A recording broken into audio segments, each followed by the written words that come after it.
आदाब, मैं हूँ इरशाद और आप देख रहे हैं हिंदुस्तानी एक्सप्लोरर।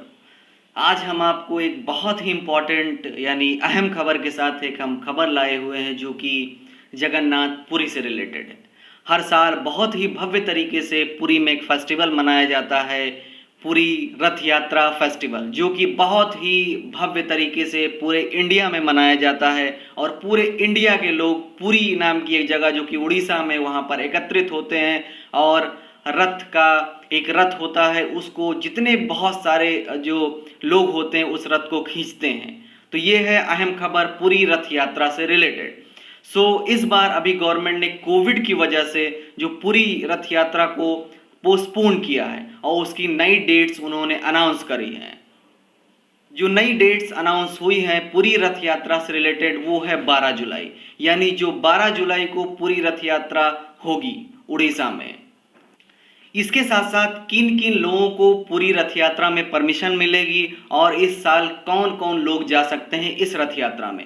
गवर्नमेंट ने अभी और वहां का श्राइन बोर्ड यानी ट्रस्ट ने मिलकर ये डिसीजन लिया है कि पूरी रथ यात्रा में कोई भी डीओटी यानी कोई भी बाहर का आदमी यानी कि जो लोग दर्शक होते देखने वाले या रथ खींचने वाले, उनको परमिशन नहीं होगी पार्टिसिपेट करने के लिए। ये जो खबर है उनके लिए दुखद है, जो हर साल पुरी में जाते हैं और रथ यात्रा में अपना भागीदार बनते हैं।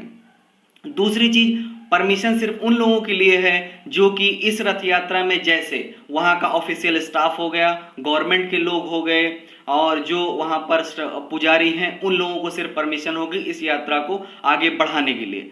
धारा 144 पूरी तरह से लगी होगी मंदिर के चारों तरफ, जहां पर किसी अननोन आदमी को और गैदरिंग करने की कोई अलाउ नहीं होगा। जितने भी लोग इस यात्रा में पार्टिसिपेट करेंगे उनका बाकायदा आरटीपीसीआर टेस्ट होगा, यानी कोविड टेस्ट होगा। अगर आप कोविड निगेटिव पाए जाएंगे तभी आप पूरी रथ यात्रा में पार्टिसिपेट कर सकते हैं, वो भी लिमिटेड लोग। और उसके बाद आपको पूरा कोविड प्रोटोकॉल के हिसाब से रथ यात्रा निकालेंगे, जैसे कि आपको फेस मास्क पूरी तरह से लगाना है, वो पूरी मैं आपको डिटेल में बता दूंगा। इसके साथ साथ जिन लोगों को डबल डोज वैक्सीन लगी है वो भी इस रथ यात्रा में शामिल हो सकते हैं, उनको भी परमिशन मिलेगी, लेकिन सिर्फ मंदिर से रिलेटेड लोग और लिमिटेड लोग। इस रथ यात्रा में 3 देवी देवता बहुत ही महत्वपूर्ण हैं जिनकी वजह से यह रथ यात्रा होती है। तो सबसे नंबर 1 जो भगवान जगन्नाथ, दूसरा नंबर है भगवान बालभद्र, तीसरा नंबर है देवी सुभद्रा। मंदिर ट्रस्ट के हिसाब से जो मंदिर की ओपनिंग वो 25 जून को ही हो जाएगी।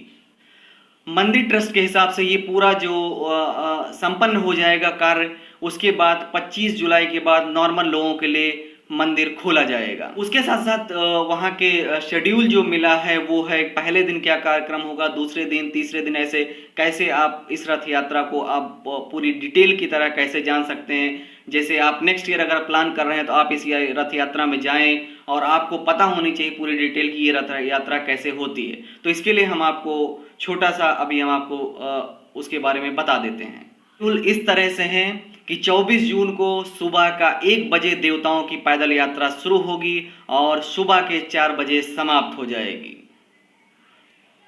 फिर उसके बाद पुरी के राजा दिव्य सिंह देव की स्थान की साफ सफाई की जाएगी सुबह 10:30 बजे के बाद 11 से 12 बजे के बीच में जो हाथी वहां पर हैं उनको पूरी तरह से सजाया जाएगा, यानी कि उनका श्रृंगार किया जाएगा। तीसरा जो स्टेप है वो है बीमार कच्छ, यानी कहा जाता है, कहावत ऐसी है कि तीनों देवी देवता स्नान करने के बाद बीमार पड़ जाते हैं।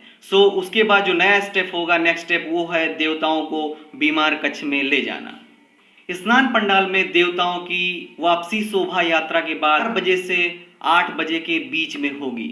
अगले 15 दिनों तक अनसरा अनुष्ठान रहेगा, यानी 15 दिन तक कोई कार्य नहीं होगा। अब आ जाते हैं हम 7 जुलाई वाले दिन, जिस दिन रथ यात्रा का शुभारंभ होगा।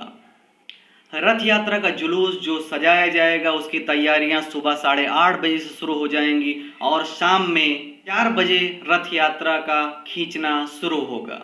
स्वर्ण पोशाक का कार्यक्रम 21 जुलाई को शाम 4 बजे से स्टार्ट होगा और 11 बजे के बीच में किया जाएगा।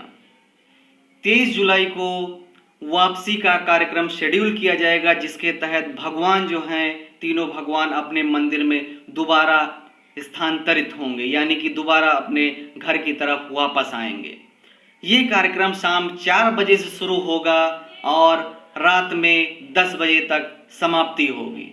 तो ये रहा जगन्नाथपुरी यानी पुरी फेस्टिवल से रिलेटेड न्यूज़। अगर ये खबर आपको पसंद आई है और इसे आप पसंद करते हैं और लोगों के बीच में शेयर करना चाहते हैं डिटेल, तो अगर आप मुझे फेसबुक पे देख रहे हैं तो हमारे इस पेज को लाइक और शेयर कर सकते हैं, और अगर इस आप यूट्यूब पे देख रहे हैं तो हमारे इस चैनल को आप सब्सक्राइब कर सकते हैं। शुक्रिया।